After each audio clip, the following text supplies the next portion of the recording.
This lesson is an effort to give a comprehensive analysis of the myriad psychosocial principles, issues and recovery mechanisms during emergency situations. The lesson commences with the presentation of the key concepts of psychosocial care, its components, principles, elements of psychosocial care and issues.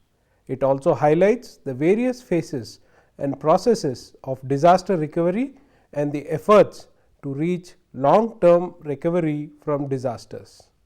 Objectives of the lesson.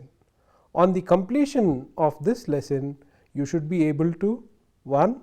Understand the basic concepts of psychosocial care. 2. Identify the various psychosocial needs and issues during emergencies. 3. Be conscious of the process of disaster recovery through psychosocial care. 4. Realize the significance of psychosocial care intervention during disaster and emergencies. Concept and meaning of psychosocial care. The word psychosocial refers to the close connection between psychological aspects of individuals, group or communities and their broader social interactions. Psychosocial is a combination of factors accountable for psychosocial well-being of an individual, and that these factors, namely genetic, behavioral, cultural, spiritual, social and psychological, are reciprocally interrelated. Psychosocial support in disasters refers to the overall interventions targeted to address an extensive range of mental health related issues that can be seen as the residue of an emergency.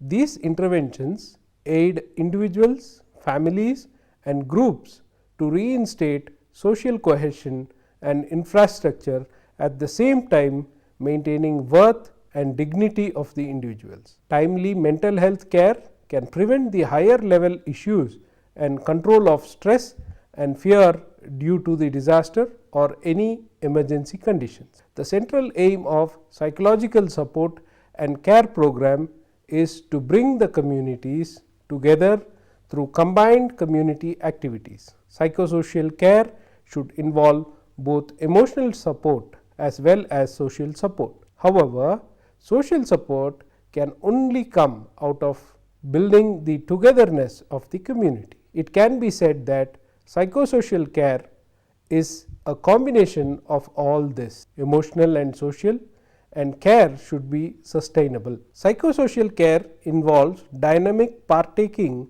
of community members, through which multiple factors that amplify people's sufferings and impact negatively upon their mental health status are dealt with. Psychological support and care is a structured support which impacts both the individual and the social environment in which people live, and ranges from care and support provided by caregivers, members in the family, friends, teachers, health workers and also community members. Psychosocial support generally focus on family and community based care and support during and after humanitarian crisis, and to prevent sudden short term or long term mental health disorders.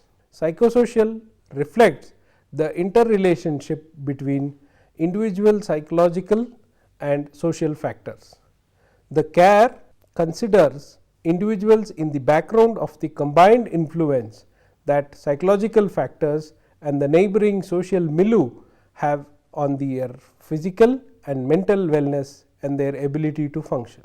Psychological first aid should be given in the emergency phase, which allows the survivors to relieve stress and also helps to have the speedy recovery from the impact of the disaster.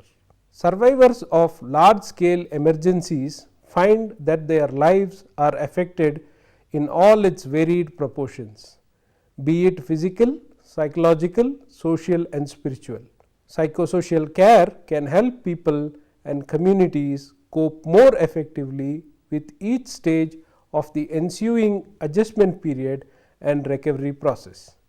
The implementation of psychosocial support means that survivors are more likely to be able to respond adequately to the post-disaster stresses and are less likely to develop serious mental health problems. Principles of psychosocial care. It is essentially to be aware of the principles of psychosocial care that can be helpful in understanding the concept in detail.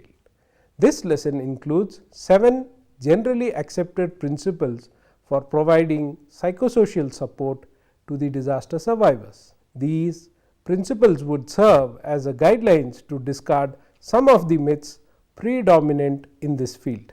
No one who experiences or witnesses the event is untouched by it. Under this, we understand disasters, depending on the nature and magnitude, cause enormous loss to life, property, and the environment of the area. Grief, sadness, anxiety, anger are universal in such situations. Almost all the individuals who are part of this event experience such reactions. Even people who have followed the event through the television or print media would be affected by it. Some people may not on surface seem very distraught or affected, but given the space, they will share their experiences and feelings about the event. It's a myth that strong people or men in general do not need support and can manage without external help. It's not only the people who have been overwhelmed by the event, but everyone needs support. However, the degree of care required or the time span for which it is required may vary. Disaster stress and grief reactions are typical responses to an abnormal situation. Since a disaster is an unusual event beyond the coping mechanism of an individual and the survivors are not prepared to meet the disaster, hence they manifest their trauma and stress in the form of varied reactions. These are perfectly normal and most people would overcome these reactions given the right kind of psychosocial support and care is extended to them. The survivors need to be helped to understand that what they are experiencing is normal. This would ease the stress they are suffering as a result of reactions. The survivors need to understand that disasters disrupt all aspects of daily life, resulting in practical problems like finding temporary housing, food, clothing, timely and appropriate relief measures, and other essential amenities. The stress of living in cramped living spaces with limited resources adds to the pressure of survivors. Disasters result in 2 types of trauma. Any disaster affected population suffers individual and joint injury. The trauma manifests itself in stress and grief reactions, while collective trauma can lead to deterioration in the social ties of survivors with each other. The loss of these natural buffers in the community need to be restored through mental health interventions such as outreach, support groups, and community rebuilding program.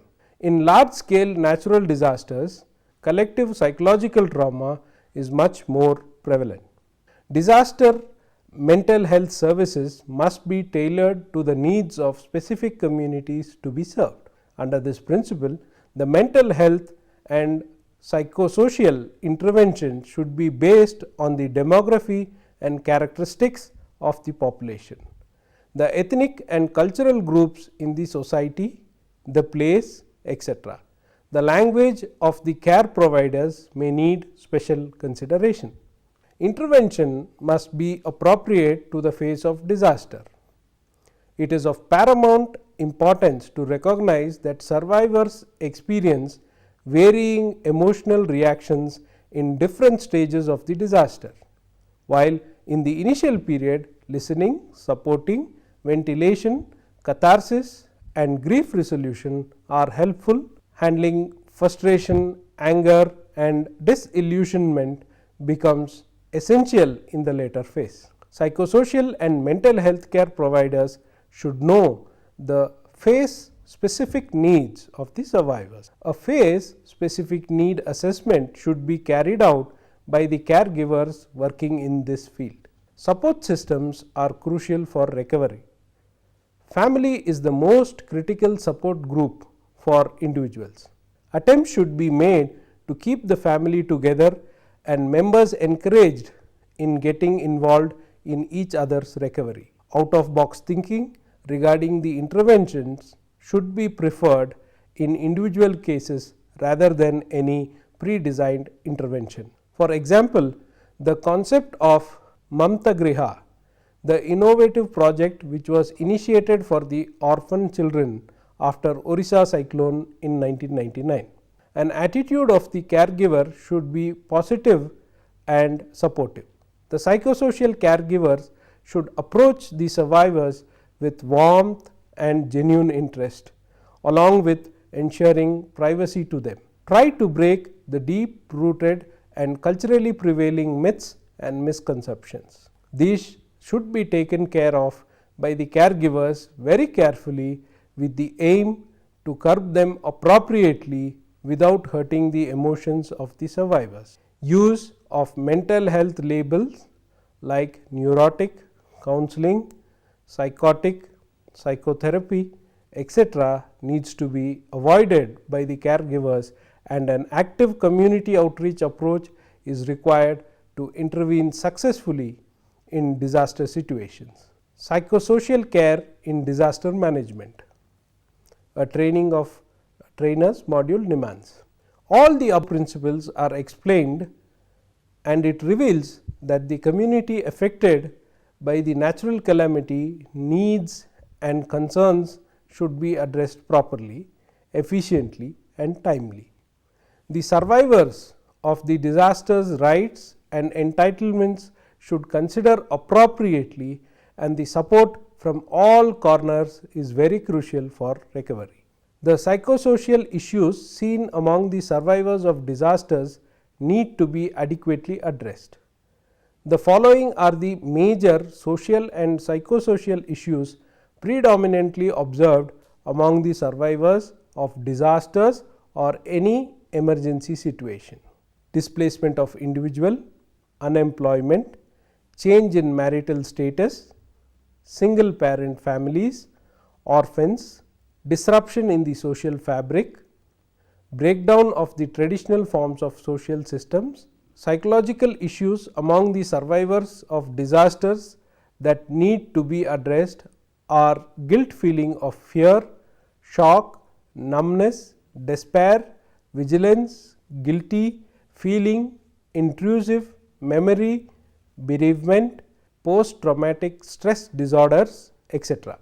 Scientific evidence regarding mental health and psychosocial support that prove most useful in emergency settings are still thin. Most research in this area is usually conducted months or years after the end of the acute emergency phase. Appropriate interventions are required to address the psychosocial care issues of the survivors of the disasters. Intervention pyramid for mental health and psychosocial support in emergencies. From the figure on intervention pyramid for mental health and psychosocial support in emergencies, you can observe that from the bottom, the basic services and securities are aimed at to support ensuring practical needs are addressed in ways that enhance well-being and not the opposite, which is community and family supports. It is about resuming existing social practices or support to new ones. The focused non-specialized supports. These are targeted programs by trained persons for specific issues. On the top of the pyramid, specialized services, complex psychological, psychiatric or social interventions. Psychosocial recovery. The main objectives of psychosocial recovery are to curtail the physical, psychological and social consequences of an emergency and to enhance the emotional, social and physical well-being of individuals, families and communities. Psychosocial recovery does not mean just returning to normalcy. This will take step by step only with the active support from the stakeholders. Recovery may last for an indefinite time, from weeks to years.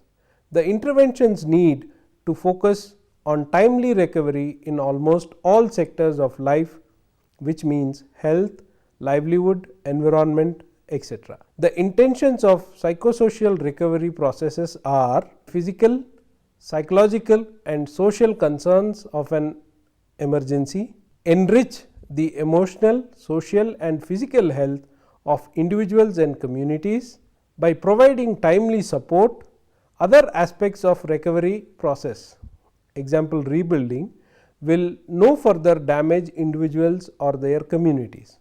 It also helps to develop individual and community resilience, as it permits people to take care for themselves and others by drawing on and improving their existing capabilities, resources and networks. People and communities who can care for themselves do better than those who expect others to look after them, and who use coping strategies that have been shown to be unhelpful. Example, blaming and externalizing responsibility. Activities to heighten psychosocial recovery may include: 1. Implementing a whole of community recovery plan that is developed for the emergency, and reviewing and revising the plan as needed. Number 2. Making clear the roles, responsibilities and referral pathways for delivering psychosocial support interventions. Number 3. Assessing individuals with ongoing psychosocial difficulties and responding to meet their needs. Number 4. Monitoring and supporting service providers who may themselves be affected by the emergency. Number 5.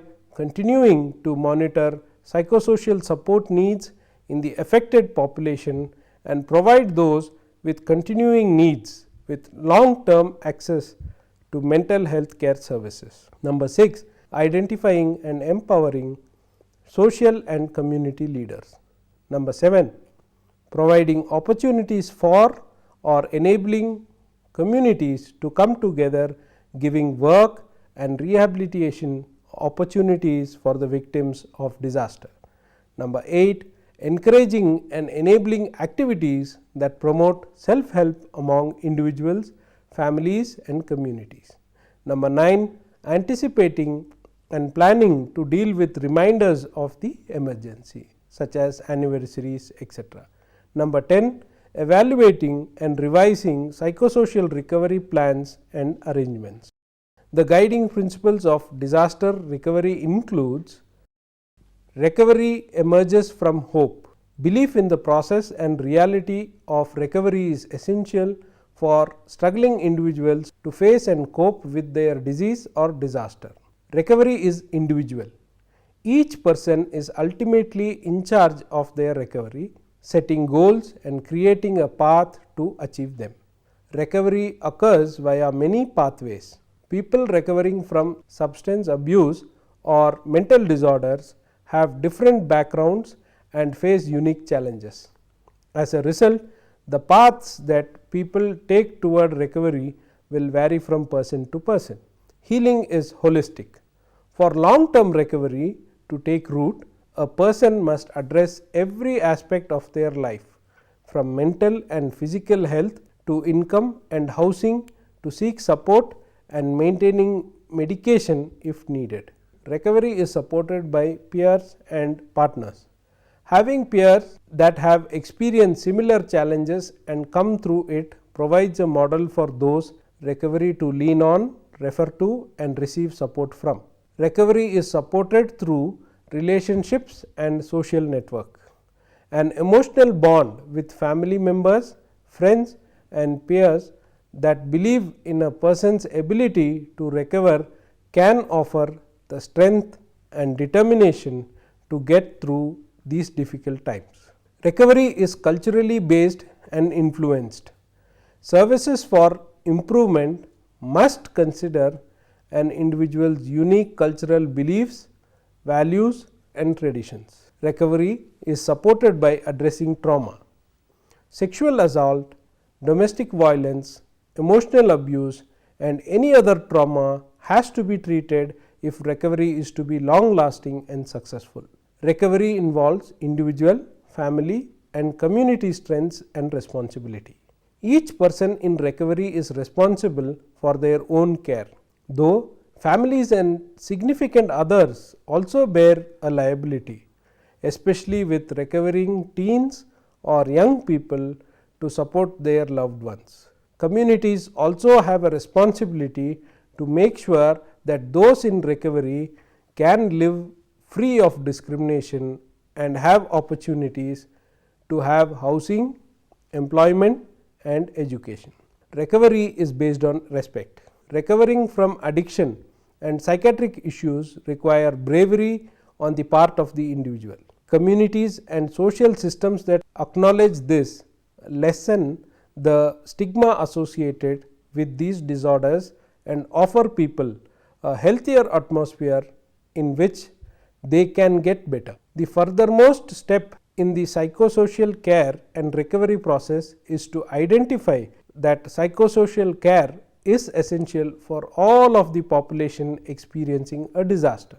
It is necessary to complete intervention care model, not a limited approach to provide care and support.